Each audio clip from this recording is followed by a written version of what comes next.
আসলতে অসমৰ শিক্ষা ব্যৱস্থাটোৰ হৈছে কি সদায় এই অসমৰ শিক্ষা ব্যৱস্থাটোৱে ছাত্ৰ ছাত্ৰীসকলক মানসিক চাপ দি থাকে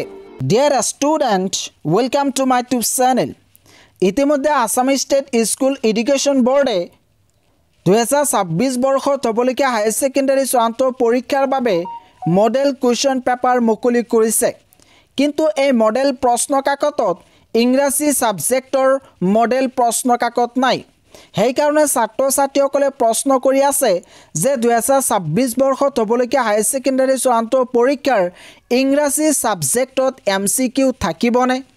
ইয়াক লৈ কিন্তু ছাত্ৰ ছাত্ৰীসকলে বৰ্তমান চিন্তিত হৈ আছে ইয়াৰ শৰ্ট এনসাৰটো হৈছে যে ইংৰাজীত এমচিকিউ থাকিবনে নাই এই বিষয়ে কোনেও সঠিক এনসাৰ দিব নোৱাৰে কাৰণ এতিয়ালৈকে আসাম ষ্টেট স্কুল এডুকেশ্যন বোৰ্ডে এই বিষয়ে কোনো ধৰণৰ ক্লিয়াৰ নোটিছ দিয়া নাই 8 জুন তাৰিখে আসাম ষ্টেট স্কুল এডুকেশ্যন বোৰ্ডে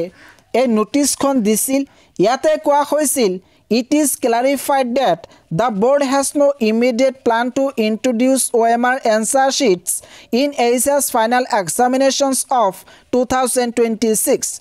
অর্থাৎ ইয়াতে কোৱা হৈছে যে 2026 বৰ্ষত হ'বলগীয়া হায়াৰ ছেকেণ্ডাৰী চূড়ান্ত পৰীক্ষাত OMR answer sheet introduce কৰাৰ কোনো ধৰণৰ ইমিডিয়েট প্লান নাই অৰ্থাৎ ইয়াতে কিন্তু কৈছে যে OMR answer sheet নাথাকে ইয়াতে কিন্তু কোৱা নাই যে এমচিকিউ নাথাকে কেৱল মাত্ৰ OMR এনসাৰ শিটৰ কথা কৈছে যেতিয়া 50% এমচিকিউ থাকিব তেতিয়া তোমালোকক OMR এনসাৰ শিট দিব যেটো এই বছৰ তোমালোকৰ OMR এনসাৰ শিট নাথাকে গতিকে তোমালোকৰ 50% এমচিকিউ নাথাকে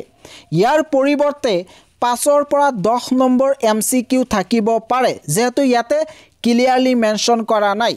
জিকে নহক যেটো তোমালোকৰ পৰীক্ষা একেবাৰে উচ্চ চাপি আহিছে এতিয়া হঠাৎ আসাম ষ্টেট স্কুল এডুকেশ্যন বোৰ্ডে তোমালোকৰ প্ৰশ্ন কাকতৰ প্যাটাৰ্ন সলনি কৰিলে এক নতুন প্যাটাৰ্নৰ প্ৰশ্ন কাকত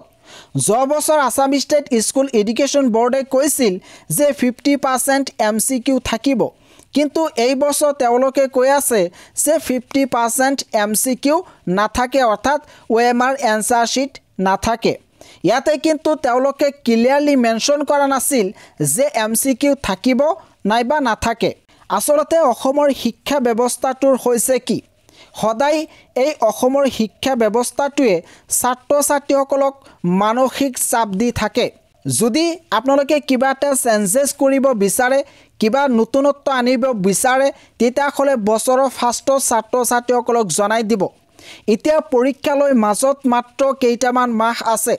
হঠাৎ আপোনালোকে ছাত্ৰ ছাত্ৰীৰ এই প্ৰশ্ন কাকতৰ প্যাটাৰ্ন সলনি কৰিলে এই সকল ছাত্ৰ ছাত্ৰীয়ে ইমান দিন যি প্যাটাৰ্নত পঢ়ি আছিল সেই প্যাটাৰ্ন হয়তো পৰীক্ষাত নাহিব গতিকে নেক্সট ইয়াৰ আপোনালোকে যদি কিবা চেঞ্জেছ কৰিব বিচাৰে তেতিয়াহ'লে ছাত্ৰ ছাত্ৰীসকলক বছৰৰ ফাৰ্ষ্টৰ পৰাই কৈ দিব আৰু এই বছৰ এমচিকিউ থাকিবনে নাই আৰু যদি থাকে কোন কেইখন সাবজেক্টত থাকিব এই বিষয়ে আপোনালোকে ক্লিয়াৰ এটা নোটিছ দিয়ক যাতে ছাত্ৰ ছাত্ৰীসকলে শান্তিত থাকিব পাৰে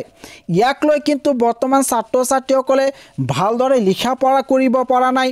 তেওঁলোকে কনসেন্ট্ৰেট কৰিব পৰা নাই তেওঁলোকৰ যি পঢ়াৰ প্ৰতি ধাউতি আছিল হেইটো একেবাৰে কমি গৈছে কাৰণ এতিয়া ছাত্ৰ ছাত্ৰীসকলে কি কৰিব এইটো সিদ্ধান্ত ল'ব পৰা নাই আনকি শিক্ষকসকলেও ছাত্ৰ ছাত্ৰীসকলক বৰ্তমান গাইড কৰিব পৰা নাই